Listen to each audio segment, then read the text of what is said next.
इस पार्ट में हम पिछले पार्ट के आगे से देखेंगे, इसलिए अगर आपने पिछला पार्ट नहीं देखा है तो उसे पहले देख लीजिए। अब कुछ ही देर में वहाँ पिंक प्रिंस की एंट्री होती है।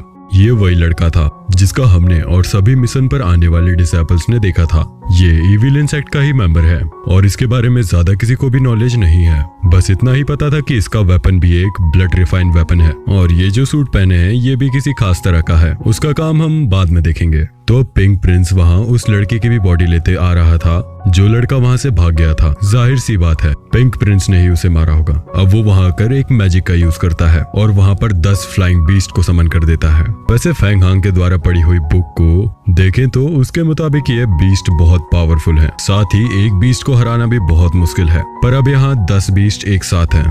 अब कोई भी डिसाइपल उन्हें हराने के काबिल नहीं था, इसलिए वो सिर्फ उन लुटेरों को खत्म करना ही सही समझते हैं। तो अब मास्टर सेन को पिंक प्रिंस से फाइट करनी थी, इसलिए सीनियर मो उनसे कहती है कि आप उससे फाइट कीजिए, हम बीस्ट को देख लेंगे। तो अब सीनियर मो और उनके कुछ साथी जिन सभी के पास ब्लड रिफाइनिंग सॉर्ड है उनके साथ मिलकर एक फॉर्मेशन बनाना स्टार्ट करती हैं। वैसे ये फॉर्मेशन बन तो गई थी पर एक लड़के के पास उसकी खुद की तलवार ना होने के कारण वहाँ दिक्कत सी आ रही थी। दरअसल ये वही था जिसकी तलवार फेंग हांग पर अटैक करते वक्त ड्रैगन पेंटिंग में चली गई थी, लेकिन अब फिर भी अच्छी प्रैक्टिस के कारण वो अपना बेस्ट दे पा रहा था। पर बहुत देर तक ये किसी को नहीं पता था।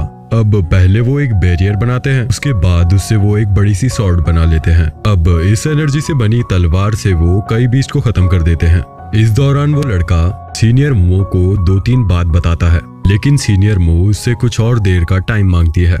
अब और बीस्ट पर अटैक करते पर अब सभी बीस्ट मिलकर अजीब सा गोला बना लेते हैं। इसके बाद सॉर्ड फॉर्मेशन से वो बीस्ट आपस में टकराते हैं और इसी के साथ अब वो सॉर्ड फॉर्मेशन नीचे आने लगती है। अब फिर हम देखते हैं कि वो डिसाइपल और सीनियर मो सेफली नीचे आ गए हैं। तो अब सीनियर मो किसी खास तरह के रिफाइनिंग वेपन का यूज करती है जिससे उसके पास एक बड़ी सी रस्सी आ जाती है और मामूली सी बात है कि वो रस्सी मामूली नहीं थी।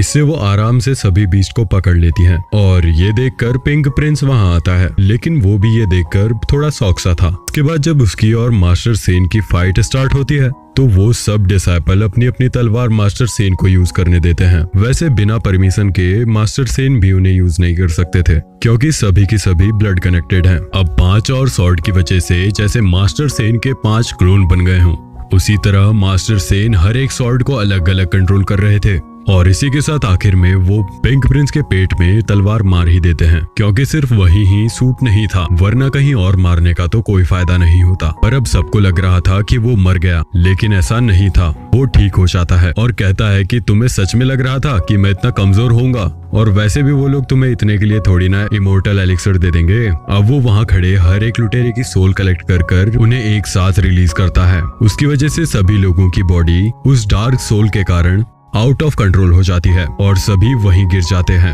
अब सीनियर मो ने एक बैरियर बना लिया था जिसकी वजह से उसे कुछ नहीं होता।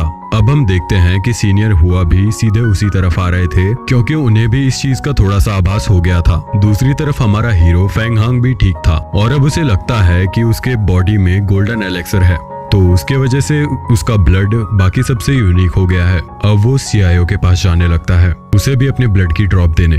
तभी हम देखते हैं कि जिंग सुई भी उसी तरफ आ रही थी। साथ ही प्लान के मुताबिक वो इविल सेक्ट का आदमी उन पर अटैक करता है और फिर उनकी फाइट स्टार्ट हो जाती है। अब इस तरह हम देखते हैं कि मास्टर सेन ने एक बैरियर बनाकर खुद को बचा लिया था, पर अब उसकी सॉर्ड उससे दूर थी और वो कंट्रोल नहीं कर पा रहा था।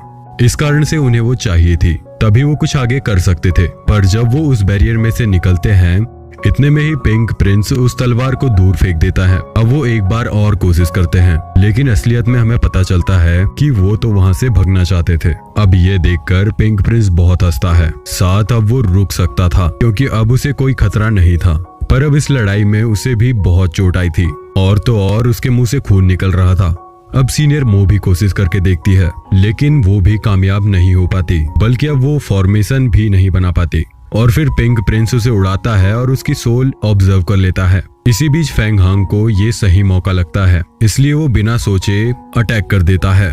साथ ही अब ना जाने कैसे उसकी सॉर्ड उस सॉर्ड में चेंज हो गई थी जो ड्रैगन पेंटिंग ने ऑब्जर्व कर लिया था। पर अब सूट की वजह से पिंक प्रिंस को वो तलवार लगती ही नहीं, बल्कि अब पिंक प्रिंस फेंग हांग पर अटैक स्टार्ट कर देता है। वैसे तो फेंग हांग बहुत देर तक उसे संभालता है, पर अब पिंक प्रिंस का बेल्ट एक्सपीरियंस फेंग हांग से बहुत ज्यादा है। साथ ही वो बहुत टाइम से स्वॉर्ड को कंट्रोल करना जानता है। तो अब वो फेंग हांग की तरफ तब अपनी तलवार भेजता है जब फेंग हांग के हाथ में खुद की तलवार नहीं थी। अब इस कारण खुद की तलवार को भूलकर फेंग हांग अपने हाथ से पिंक प्रिंस की तलवार को रोका हुआ था। पर तभी उसे आइडिया आता है कि वो इस तलवार को भी ड्रैगन पेंटिंग तक लेकर जाए, पर अब ये भी बहुत मुश्किल था। लेकिन तभी हम सीआईओ को देखते हैं कि सीआईओ भी होश में आ चुकी थी, क्योंकि फेंग हांग ने उसे पहले ही अपने ब्लड की एक बूंद दे चुका था। तो अब होश में होते हुए वो फेंग हांग को ना बचाए, ऐसा हो सकता है क्या? वो तुरंत ही पिंक प्रिंस पर अटैक कर देती है, लेकिन इस बार भी वो सूट उसे बचा लेता है। तो पिंक प्रिंस सीआईओ की तरफ आगे बढ़ता है, पर तभी फेंग हांग उस तलवार को ड्रैगन पेंटिंग में भेज देता है। और जैसे ही ये पिंक प्रिंस को पता चलता है और वो पीछे मुड़ता है, उतने में ही फेंग हांग अपनी ड्रैगन पेंटिंग से वो डार्क फ्यूम रिलीज कर उसे खत्म कर देता है। लेकिन जब सीआईओ फेंग हांग को संभालती है तो वो वहीं बेहोश हो जाता है। फिर हम पहुंच जाते हैं डार्क पेंटिंग के अंदर, जहां फेंग हांग अपने सामने एक ड्रैगन को देखता है। वो ड्रैगन किसी से लड़ रहा था।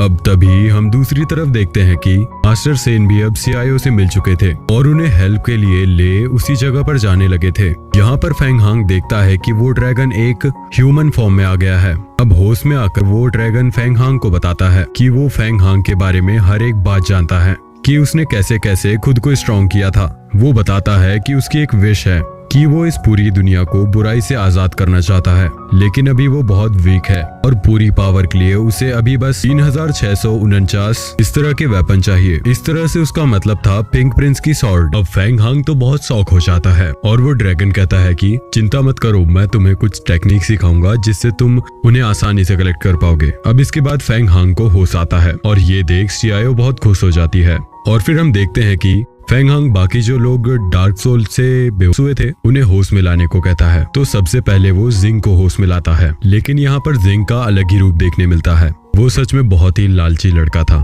उसे किसी से कोई मतलब नहीं था, वो बस अपना फायदा देखता है। वो सबके वेपन्स उठाने लगता है और तो और पिंक प्रिंस के सूट को भी लेने लगता है। पर फिर हद तो तब हो जाती है जब उसे समझ आता है कि पिंक प्रिंस को फेंग हांग ने मारा है, तो जरूर फेंग हांग के पास कोई ऐसी चीज है जिससे वो ये कर पाया। तो अब वो ये भी मांगने लगता है, लेकिन तभी सीआईओ अपनी तलवार जिंग के आर पार कर देती है।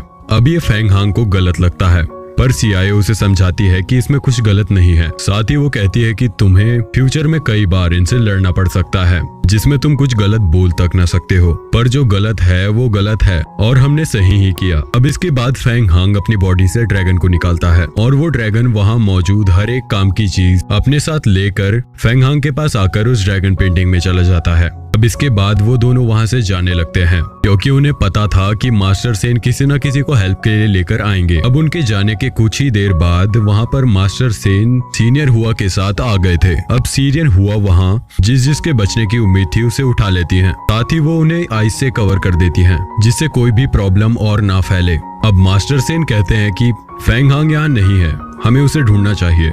लेकिन सीनियर हुआ और उसके साथ वो दो साथी जो उसके केयर टेकर या पता नहीं क्या थे, वो भी मास्टर सेन को मना कर देते हैं। अब दूसरी तरफ लौटते हुए रास्ते में फेंग हांग और सीआईओ को जिंग सुई दिखती है। वो उस इविल सेक्ट वाले से हारते हुए दिख रही थी, इसलिए फेंग हांग उनकी हेल्प करने का डिसाइड करता है और फिर सीआईओ के मना करने पर भी वो आगे चला जाता है। अब वहाँ वो लग जाता है एक के बाद एक अटैक करने में, पर वो इविल सेक्ट का आदमी उन दोनों पर भारी पड़ रहा था और ये लड़ाई इसी तरह बहुत देर तक चलती रहती है। साथ ही फिर सीआईओ भी फेंग हांग की हेल्प करने को वहाँ आ गई थी, पर अभी भी वो उसे नहीं हरा पा रहे थे।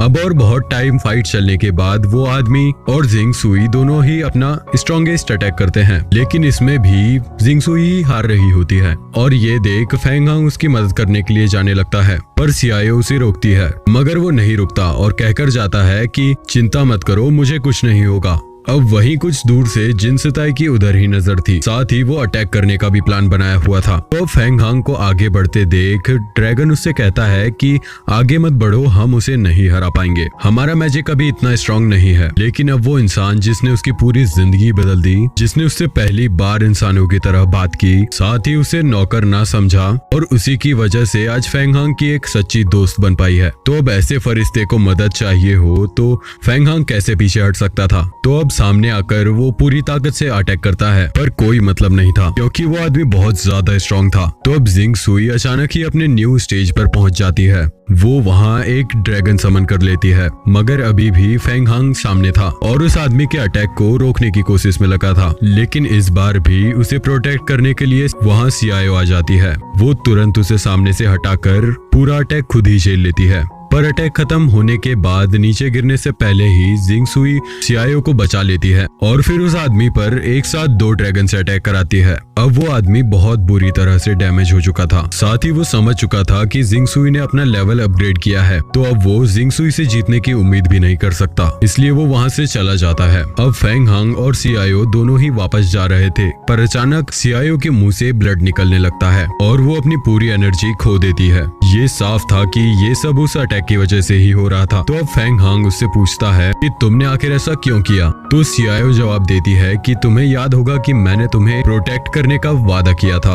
अब फेंग हांग जिन सुई से पूछता है कि क्या आप इसे बचा सकती हो? पर जिंग सुई भी कुछ नहीं कर सकती थी। ये जानकर फेंग हांग उसी जगह पर रोने लगता है। उसे अंदर ही अंदर इतना दर्द हो रहा था जितना कि आज तक जिंदगी भर कभी नहीं हुआ। लेकिन सीआईओ उसे कहती है कि तुम अब रो मत, तुम मुझे हमेशा अच्छे दोस्त मानते थे, पर मैं तुम्हें प्यार करती थी। लेकिन मुझे पता है कि तुम किसी और से प्यार करते हो, पर मुझे इस बात का कोई दुख नहीं। मुझे तो बस इसकी चिंता है कि अब मैं तुम्हें और प्रोटेक्ट नहीं कर पाऊंगी। और इतना कहकर सीआईओ की सांसें रुक जाती हैं और फेंग हांग रोने लगता है और उसके और सीआईओ के पास्ट के सीन याद करने लगता है। अब यहाँ मेरा मन कर रहा था कि छोड़ो अब और एक्सप्लेन नहीं करना, क्योंकि सच में मैं इसे देखते वक्त बिल्कुल इससे कनेक्ट हो गया था और अचानक ये सीन आ गया। लेकिन इसके बाद की स्टोरी भी इम्पोर्टेंट है। तो अब फेंग हांग जानता था कि वो अब कुछ नहीं कर सकता है, फिर भी वो डिसाइड करता है कि अभी नहीं तो मरने के बाद ही उससे मिलकर ही रहेगा। साथ ही हम देखते हैं कि सीआईओ की तलवार में एक लाइट सी दिख रही थी और इसी बीच ड्रैगन पेंटिंग में भी कुछ दिखता है, पर अब हमें अभी तो नहीं पता कि वो क्या था। तो अब जिंग सुई वहां आकर उसे समझाती है और कहती है कि अब से वो उसके साथ ट्रेनिंग करेगी और इसके बाद उसे कहती है कि हमें यहाँ से चलना चाहिए, शायद हम उसे भी ढूंढ लें जिसकी वजह से ये हुआ है। तो अब दूसरे ड्रैगन पर सीआईओ की बॉडी लेकर फेंग हांग वहां से जाने लगता है। तो अब ये पार्ट और ये सीजन यहीं खत्म हो जाता है। आप लोग कमेंट में जरूर बताना कि ये एक्सप्लेनेशन और ये स्टोरी दोनों आपको कैसी लगी। और अगर आप इस टाइप की और भी स्टोरीज देखना चाहते हैं तो इस चैनल को सब्सक्राइब जरूर कीजिए और बेल आइकन को दबाना बिल्कुल भी मत भूलिएगा।